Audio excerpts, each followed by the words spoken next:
Tuesday, and we have a special guest today.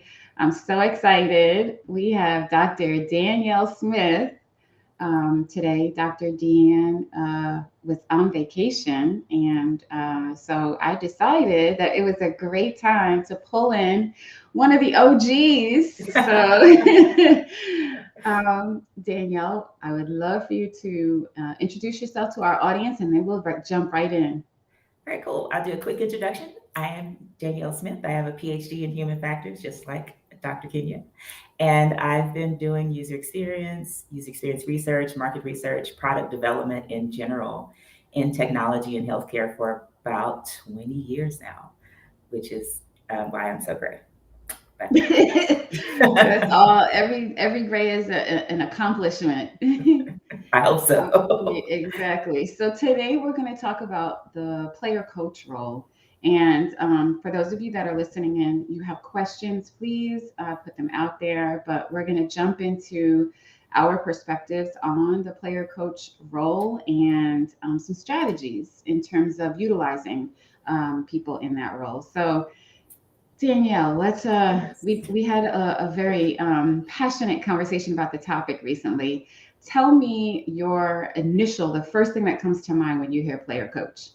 The first thing that comes to mind when I hear player coach is a bunch of nonsense because it's always used in situations where a team does not have enough resources, and a leader is asked to step in and fill the role of both leader and maybe a full FTE, a full other team member.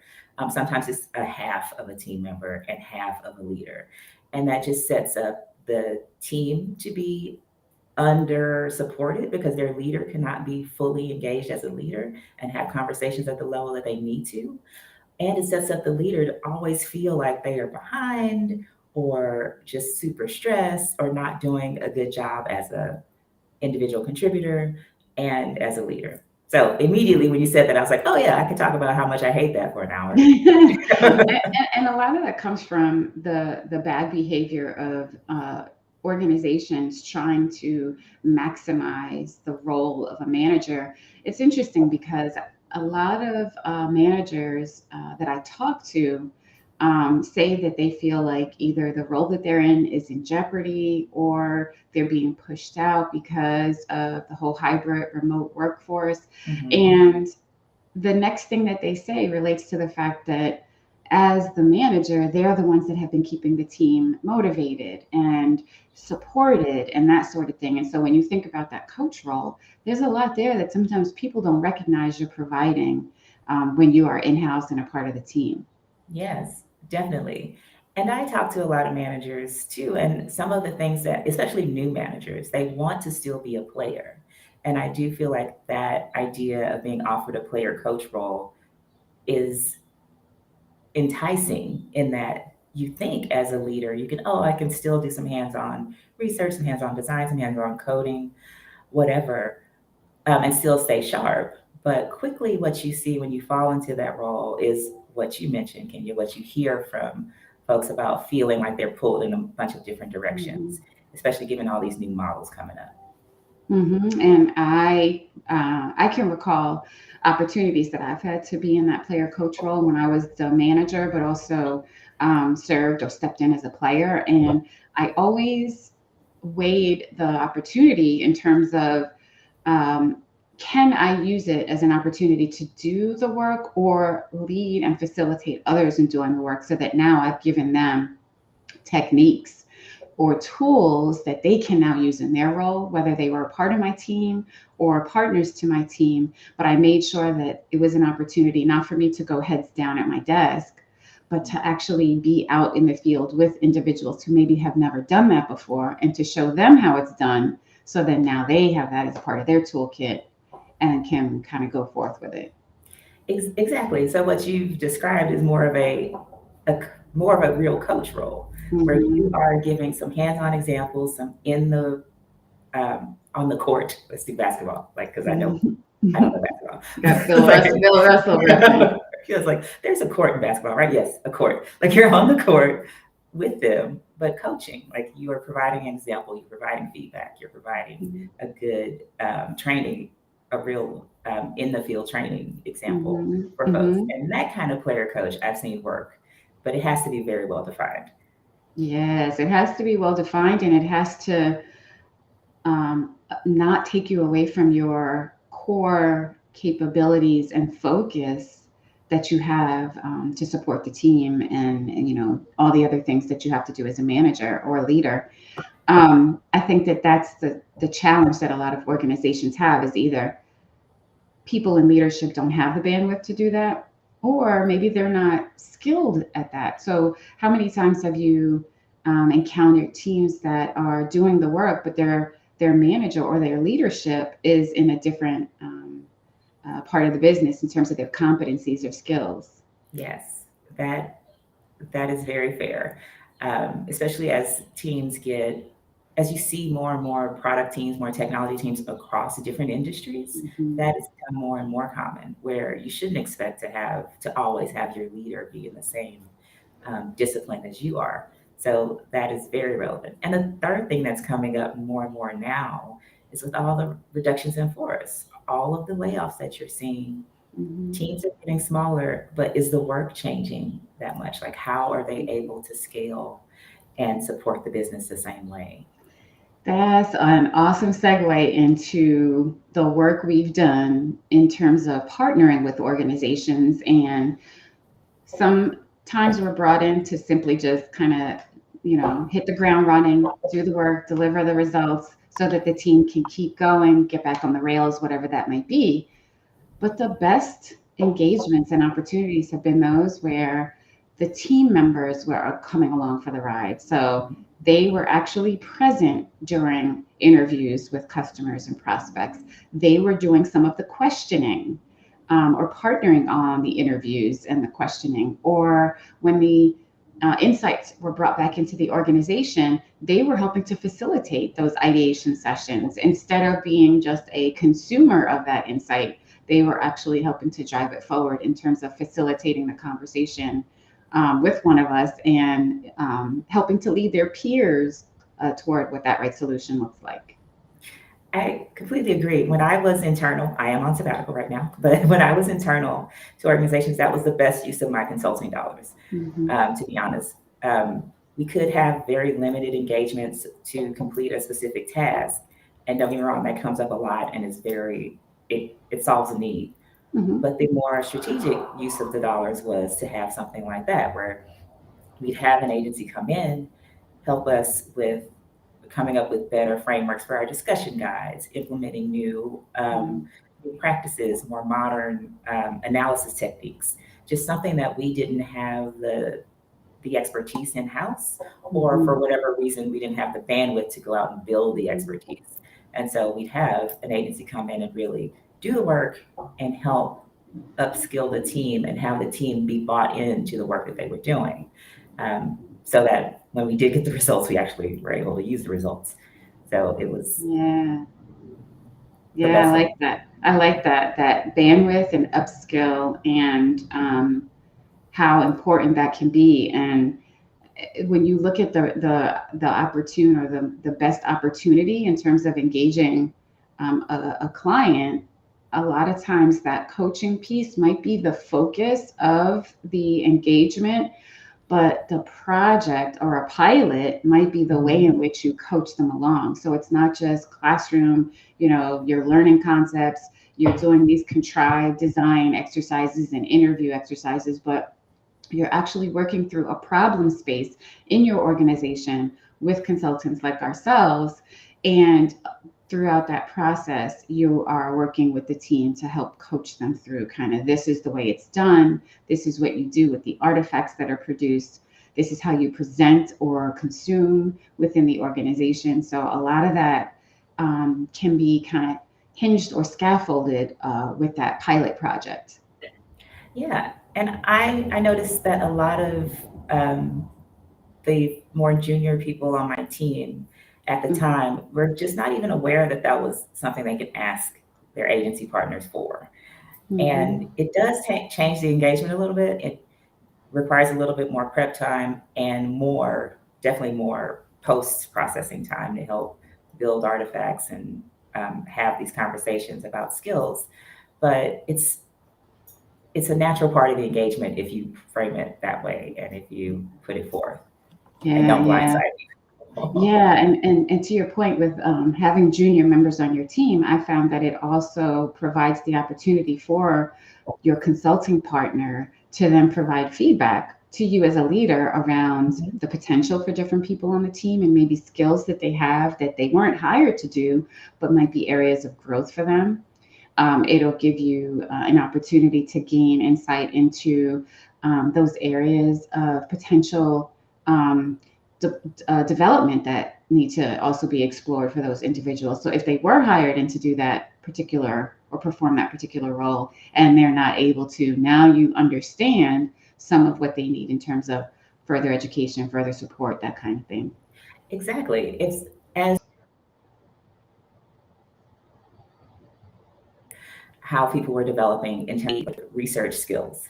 Like I could see them with presentation skills, but in the moment facilitating workshops or running studies or fielding surveys, I could not monitor their skill development. And Mm-hmm. it can be a little tricky to have folks on your team feel like the external agency or the contractor is um, kind of monitoring them. So you do, as a leader, want to be clear about how this is a development activity, but it is extremely valuable because, and I'm going to keep going for a second, but because as one of the reasons why you bring in consulting partners is so that you can get that external view. Like agencies work with lots of customers, lots of different um, users, and so getting that outside in perspective on your practice of developing product is very valuable. And Okay. that's a key point is to have that conversation with your team members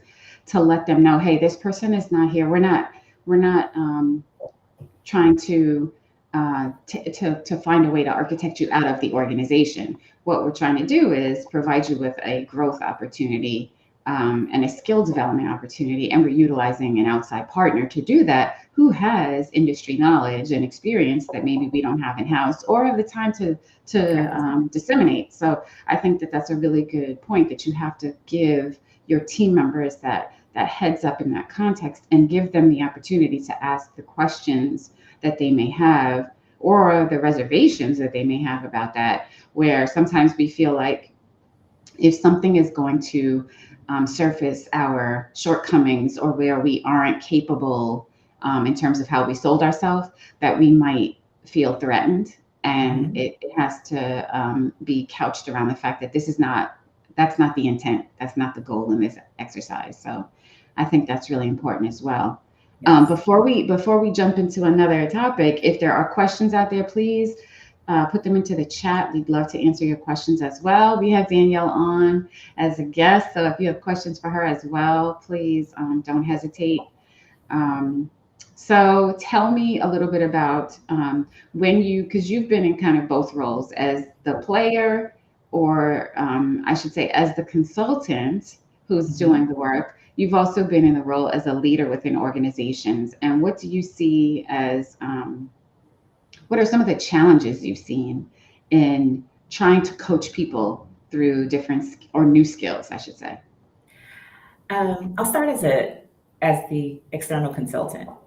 One of the surprising things about being in this kind of coach role as an external person is that people don't expect you as an agency to want to train them and coach them in how to do a thing themselves without you. And I say it's surprising because it's like, because we are selling a service, we were selling a service as an agency, and you bought the service. And so we're trying to deliver the service. So obviously we want to do it. But there's this belief that you don't want to give away your secret sauce. You want to keep selling, selling, selling, selling into the agency.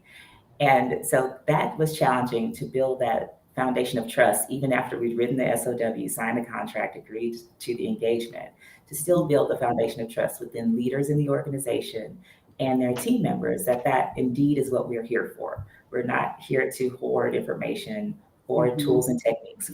Everything is open. We will have regular sessions to share information. So having that um, that attention to that engagement was surprising to me the first time. It's like I expected to spend, let's say 20 hours of my week doing XYZ, and it really was 40 hours with like making sure that we had these conversations a lot with different people in the organization to help them believe that we were actually here to coach, um, and not just to, you know, deliver something and try to sell something again.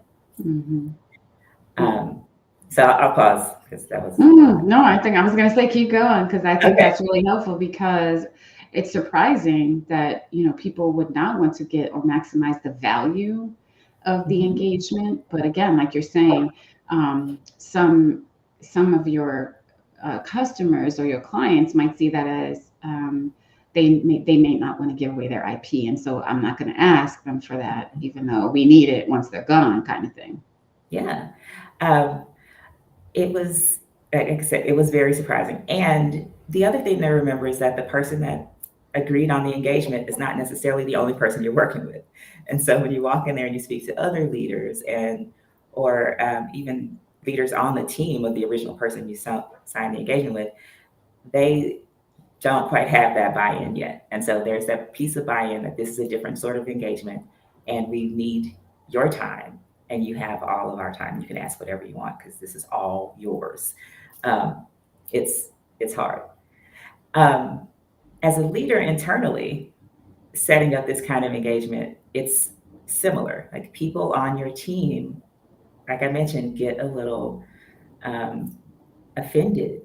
Like, oh, we could have done this. We could have done this if you just let us do this. And the conversation is always about like reflecting about your bandwidth, your time.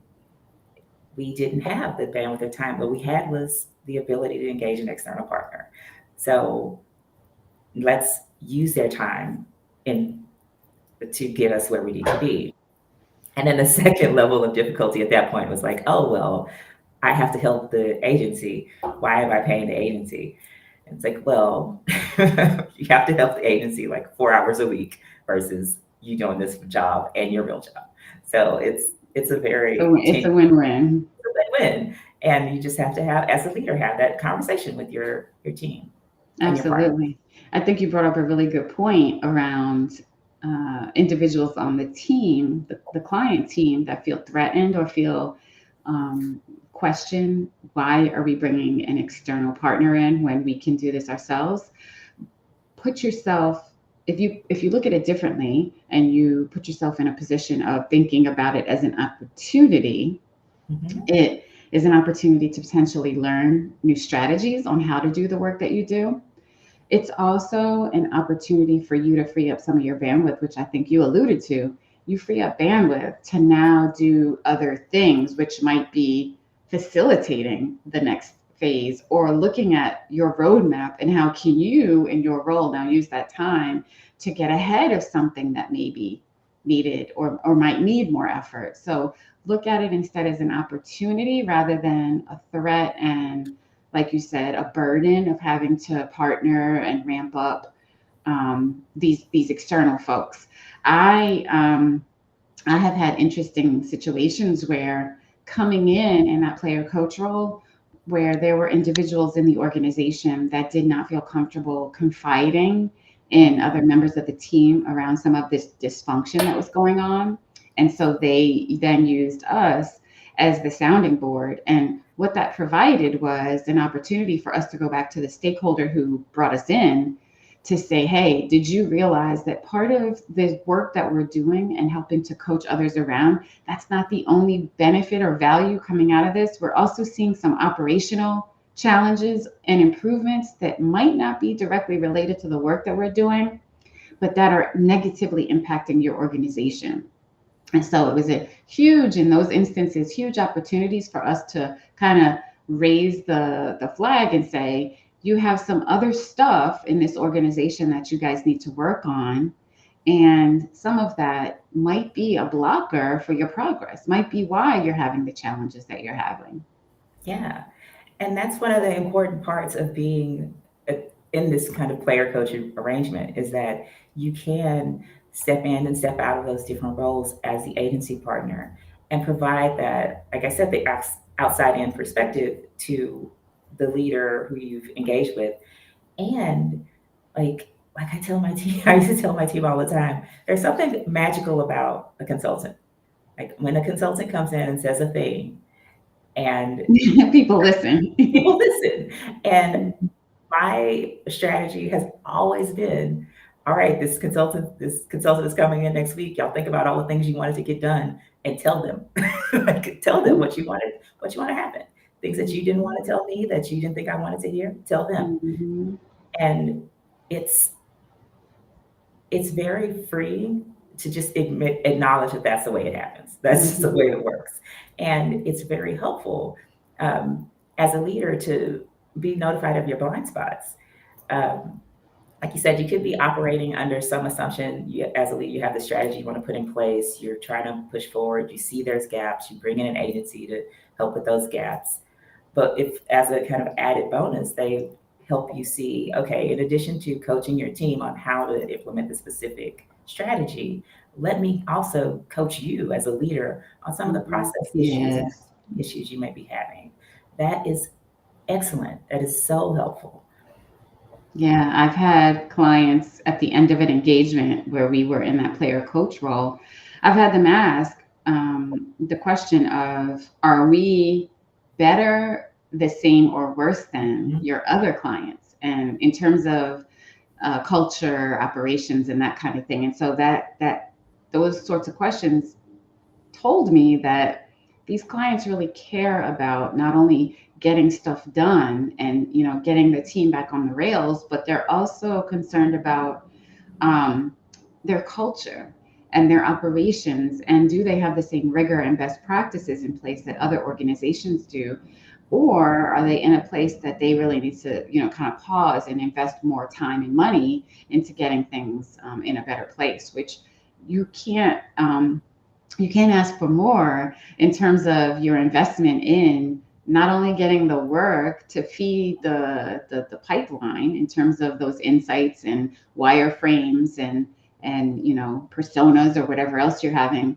that consultant do, but you're also getting insight around teams needs, ways for you to improve as a leader, which is nothing but there's nothing but value there. There's nothing but value there. And a lot of the data about feedback and professional development shows that white male leaders get a lot of feedback, but other groups of leaders do not get very much feedback, and not very, especially women, do not get very actionable feedback. And I know that's not what this is about, but this is one of my passions too, is that Mhm. it's like if you have an opportunity to get feedback that is useful and actionable as a Mhm. leader, this is an excellent way to do it, to just Mhm. pull it in as part of an actual in the field project that you are engaging in. Yeah, absolutely. Two things I will say.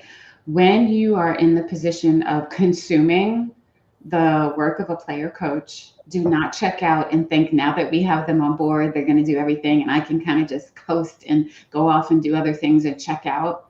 Don't do that. Stay connected to the work that they're doing, especially if they're external to your organization. And if you are the player coach, especially if you're outside of the organization, make sure that being a player, that you know the why behind what you're doing so you can be an effective coach. Mhm. So if you are doing things and you're trying to show others how to do them, then you need to have some knowledge or understanding of the why, so that you can not only teach them the actual tangible skill, but you can also give them the understanding of why they're applying it in that particular context or setting. Mhm. Exactly. And as a researcher, as a former researcher, one good example of that, in my opinion, is like I when I was a consultant, we had an engagement to do customer journey work, and it was at the time the team that we were supporting just wasn't large enough to do this work because it is so time intensive. And without an understanding of the why, that time intensivity will just suck up all your life because you get so much data from customer journey. And if you having a toolkit of all of the ways you can collect data, all of the applications of that data to product, like having that broad base of understanding is important. But if you don't understand the why, you'll never generate anything that is useful to the org because you just be swimming in data. So Yeah. that was a great point, and that reminded me of that project. That's another. It sounds like a follow-on conversation. Last week we talked about Christian Rohrer's diagram on the different qualitative and Yeah. quantitative that look at behavioral and attitudinal insights and how you can gather those. And I think that that's a really good kind of follow-on to that conversation in terms of understanding that why and being able to communicate that why not only to your stakeholders but to the people that are consuming from a coaching perspective. Definitely. So we are at the end of our time. Thank you so much for listening. Next week is the day after Christmas, so we will take a break just like the rest of you hopefully are. And whatever you're celebrating during this holiday season, I hope you enjoy it and have a good time with loved ones. Danielle, thank you again for joining us today. I hope you will join us again, or join me again, either me or it could be the three of us. So we'll have to get something going where we can have another conversation with you. I really enjoyed it, and I I hope did everybody too. was awesome. Awesome. Did you want to leave before I cut you off? Did you want to leave our audience with anything? Nothing. I'm just happy to be here. And like I said, I've been on sabbatical for a couple of years, so it's been a while since I've done one of these, and I love them. So Awesome. yes. So we're definitely gonna have to pull you in again. Well, have a great week, and we will talk to you soon. All right. Bye.